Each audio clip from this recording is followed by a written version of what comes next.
चे कामकाज करत होते.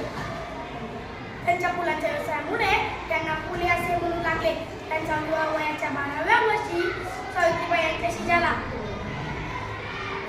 स्त्री शिक्षणासाठी त्यांनी अथक प्रयत्न केले. प्रथम आपली पत्नी सावित्रीबाईंना शिक्षण देत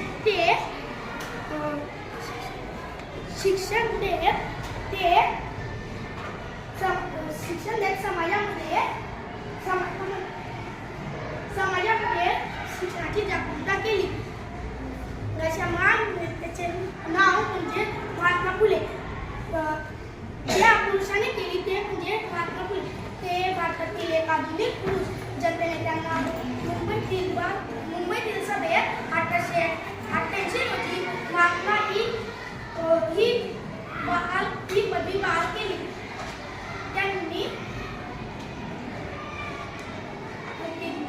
त्यांनी सतीप्रथा, बालविवाह यासारख्या प्रथा बंद केल्या.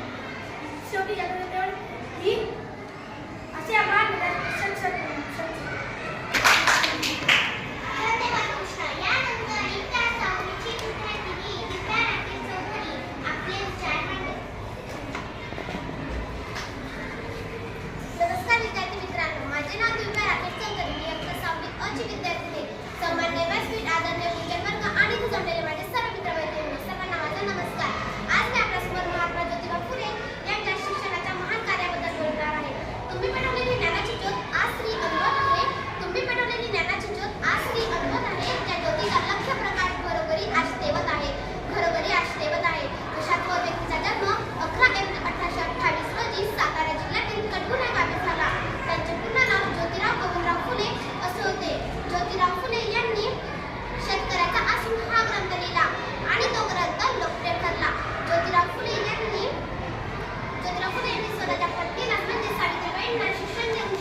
सूर्याप्रमाणे तेज दिसणारे व्यासपीठ, चंद्राप्रमाणे शीतल छाया देणारे परीक्षक आणि सांगण्याप्रमाणे चमकणारे माझे मित्रमैत्रिणी, सर्वांना माझा नमस्कार. माझे नाव आयुष भांबरे. सर्वप्रथम तुम्ही मला अध्यक्षपद दिले त्याबद्दल मी सर्वांचे आभार मानतो.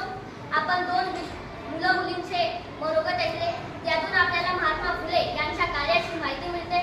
कवी करविंदक म्हणतात, देणाऱ्याने देत जावे, घेणाऱ्याने घेत जावे, घेता घेता एक दिवस देणारे असे हात द्यावे. महात्मा फुले यांनी त्यांच्या त्यागाने, त्यांच्या देश सेवेने प्रेरित होऊ आपण प्रेरित होऊ गंगा, त्यांच्या गंगा मुलींच्या शिक्षणाची गंगा